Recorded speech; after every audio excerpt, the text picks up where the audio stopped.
You can come, my mom said. But don't get too comfortable. No one really wants you here. I just nodded and walked out without another word. 3 weeks later, she called me screaming because the shared cabin was listed for sale. Their cards weren't working, and the family trust was emptied into a legal account with my name on it.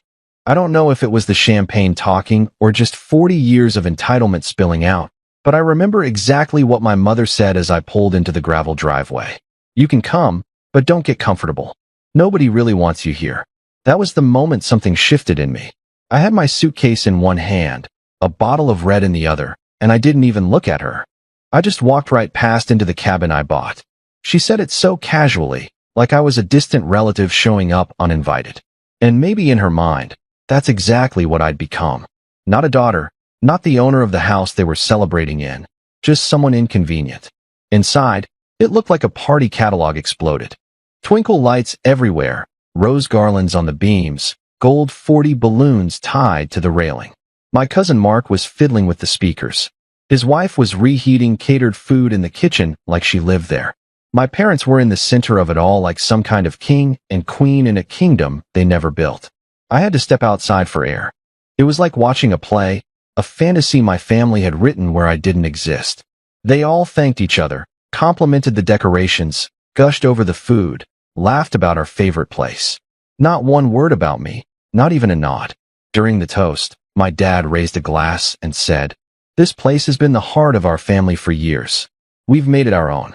I nearly choked. I remembered how hard I'd worked to afford it, how many weekends I'd given up, how I'd pulled extra consulting work just to cover the closing costs. I'd bought the cabin after my divorce, hoping to build something stable, something mine. I offered it to my family as a place to use occasionally. That's all it was supposed to be. Occasional, but little by little they took more. At first, they'd ask before coming, then they'd just show up. Eventually, I started finding food in the fridge that I didn't buy, clothes in the closets, my bedding replaced with scratchy flannel sheets that weren't mine. My mom started calling it theirs. My dad installed a grill and told the neighbors they owned the place. One of my cousins even told a friend they could rent it for the summer without asking me. So I kept letting it happen because I didn't want to be the difficult one, the outsider, the one who made waves. But that night, watching my mother laugh in the hot tub, I installed, sipping champagne from my glasses while I sat on the porch alone. That's when it clicked. They didn't forget this was mine. They just stopped caring. I didn't sleep that night. I lay on the couch because my childhood room had been turned into Nana's reading nook. There was a framed photo on the wall of my parents and their grandkids sitting on my dock with a handwritten caption, "Our Little Paradise." I opened my laptop at 3 a.m. and pulled up the title documents. Then I started researching how to move a property held under a family trust into a private legal account. Already knew I could do it. The cabin was in the trust, but I'd set it up years ago with me as the primary beneficiary, assuming I'd be the one to manage it long term. I just hadn't planned to act on it. You'll know. Over the next few days, I made a list. I started calling people quietly. No announcements, no warnings. Let them laugh. Let them toast. Let them keep pretending. I would wait. I would smile at the next family brunch. Bring wine to the New Year's gathering. Let them sit in the sauna they loved so much. And when the time came when everything was ready, I'd take it all back. Every square foot. Not out of spite. Not even for revenge. Just because they needed to be reminded who built the thing they took for granted. After the anniversary, I went back to the city and didn't hear from them for almost a week. Not even a thank you. Not even a passing comment about the dinner. It was like I disappeared from the narrative entirely. I kept my tone normal in the family group chat. Dropped a few heart emojis on baby pictures. Answered my cousin Hannah's dumb question about the water pressure at the cabin. Just enough to keep the illusion that nothing was changing. Meanwhile, I was moving pieces behind the curtain. First thing I did was freeze the trust shared access quietly. The family had always assumed the trust was some collective legal blob, but I had structured it carefully when I first bought the cabin. My lawyer friend Claire had warned me about blending property with family. She told me, "Build it like you might have to take it back someday." I had listened. The trust account's assets were now view only for everyone but me. I opened a new legal account and began transferring funds, starting with the rental deposits from the few weekends my cousins had sublet the place to their friends. They thought I never found out about that, but I did. Then I contacted a realtor, not one from the local area. Too risky. I went with someone from a neighboring county under a confidentiality agreement. I told him the listing couldn't go live yet, but we needed the property prep and pricing evaluations done immediately. He didn't ask questions. Money helps with that. All this while smiling at my parents' texts asking if they could bring friends up for Labor Day weekend. I told them, sure. I even helped my mom reserve the dates on the shared calendar. Let them enjoy it one last time. A week later, I revoked the cabin's insurance policy under the trust's name and switched it under my personal coverage. That raised some eyebrows. My aunt called and asked if something was wrong. She said she'd received a notification in her inbox. I told her it was just a paperwork issue. She sounded confused but didn't press. I didn't reply to her follow-up email. Then came the Wi-Fi. I had it shut off without notice and waited. 3 days later, I got a text from my cousin Jake asking if I knew the router was down because his girlfriend was trying to upload something from the cabin. I said I'd look into it. I didn't. They could enjoy nature for once. The hot tub still worked, but the most satisfying part was canceling all the duplicate key cards. I had no idea how many copies existed. My dad had made one for every sibling, every grandchild, even a neighbor. So I reprogrammed the smart lock and reset the system with only my credentials. The best part was that I didn't tell anyone. That Sunday, they drove up for a family weekend without telling me, like they always did. I waited. About 2 hours later, my phone rang. It was my mom. She didn't say hello. Why won't the door open? I said I didn't know. Probably a technical glitch. We've tried every card. It's not working. You didn't bring the spare. There was a pause. She said something muffled to my dad, then came back on the line. Can you fix this? I told her I was out of town and couldn't do anything until next week. They drove back that night, 3 hours after unpacking coolers, beach bags, and lawn chairs. That's when I knew this was going to work. It wouldn't be loud or dramatic. It would be quiet, cold, and unstoppable. They wouldn't see the worst of it coming until it was too late. They didn't panic right away. That was the strangest part. For the first couple of weeks after the locks were changed, the Wi-Fi cut, and the utilities removed from their names, they assumed it was all just a glitch. My mom left voicemails like she was calling customer service. Calm, clipped, entitled, saying things like, just checking again, let me know when it's fixed. My dad texted me a screenshot of an error message when he tried to access the trust dashboard. They still didn't realize they were being locked out of something they never actually owned. I ignored them completely. When that didn't work, I started getting copied on passive-aggressive emails to the whole family. My aunt forwarded one that said, not sure if the cabin system is down or if Barbara changed something without telling us. I read that line twice. Changed something without telling us. That almost made me laugh. They had changed everything over the years. The locks, the furniture, the paint, how it was used, and never once ran anything by me. My mom even turned the downstairs coat closet into a pantry because she said my system was inefficient. Now they were scrambling, clueless, their assumptions unraveling. The IT got worse when the water was shut off. They'd gone up again on a Friday night without asking, this time with friends. They didn't know I'd scheduled a plumbing inspection and had the lines shut while the realtor's crew did a buyer's survey. They called me 6 times in 1 hour. Then my dad sent a single text. What the hell are you doing? I didn't reply. That was the weekend everything blew open. Monday morning, my phone wouldn't stop vibrating. Calls, texts, emails.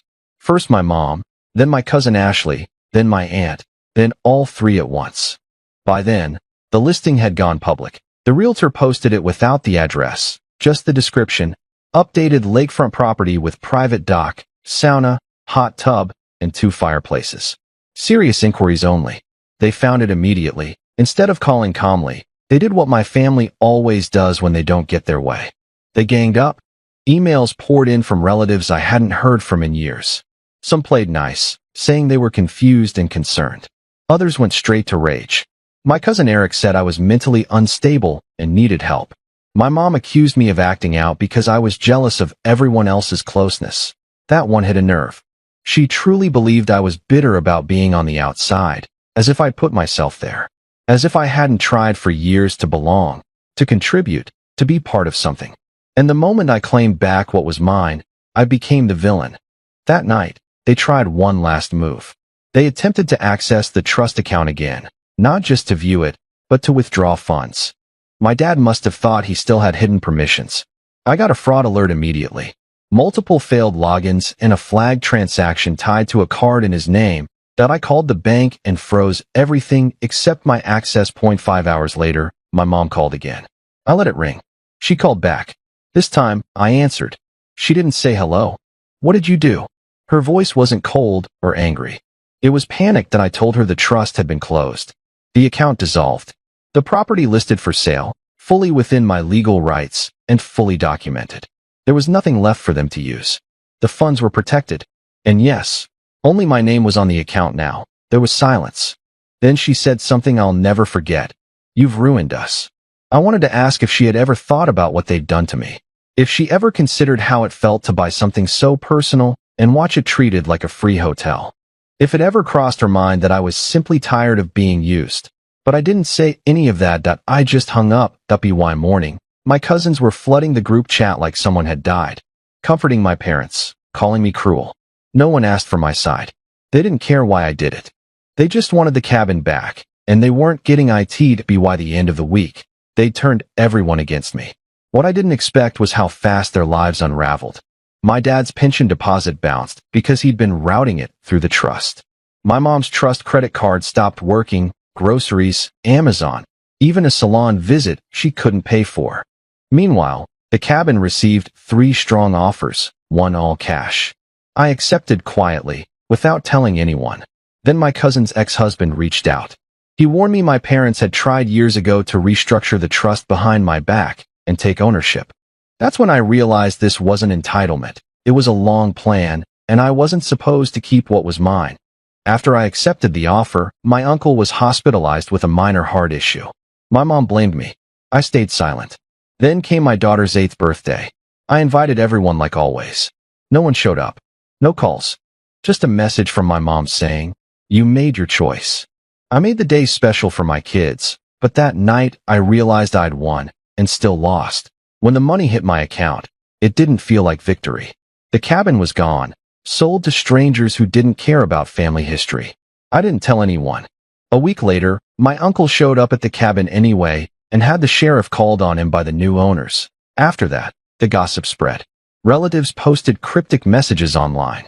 Old photos resurfaced with pointed captions. The people who mattered stayed silent. No calls. No messages. Even thank you drawings from my kids were ignored. And beneath all of it, something deeper was still falling apart. The trust wasn't just for the cabin. It had been used carelessly for years. While closing everything, I found my dad's medical premiums, my mom's credit cards, and dozens of subscriptions running through it. When I shut it down, all of it collapsed. I didn't mean to dismantle their lives, but it happened anyway. Not long after, they quietly put their house up for sale. I only found out through a Zillow link sent by a neighbor. The listing was vague and desperate, and within days it disappeared. My guess is the bank intervened. Then my cousin Jake emailed me one line. "You're going to regret this when they're gone." And the truth was, I already did. Not the sale or the lockout, but believing justice would bring closure. I thought someone might finally admit they were wrong.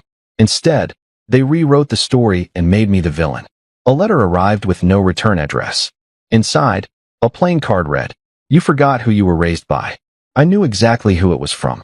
They weren't broken, just waiting to rebuild the narrative where they were the victims. 3 months after the sale, everything was gone. The cabin, the trust, the family I thought I still had. Some mornings I forgot, then remembered. No one was coming. No one had a key anymore. I kept most of the money untouched, but I used some to buy a small, quiet condo just outside the city. 2 bedrooms, a balcony, heated floors the girls love. We read together every night now. They don't ask about the cabin anymore. They just needed to know I was still there. I see family photos online sometimes. New traditions, new lake days. I'm not in any of them. I wasn't invited to my cousin Rachel's wedding. There's still a part of me that wants to explain, but I know how that ends. It was never about the house. It was about being erased. I don't regret it. I lost a family, but I got myself back. A year has passed. No calls. No cards. The silence stayed. The girls are okay. I started college funds for them, paid off my car, and booked a trip for just the 3 of us. Somewhere far, with no ghosts. What surprised me wasn't how quiet life became. It was how peaceful that quiet felt. In it, I started writing again. Maybe someday I'll share it with my girls. Not so they take sides, but so they understand. You can walk away from people you love, especially when love comes with conditions.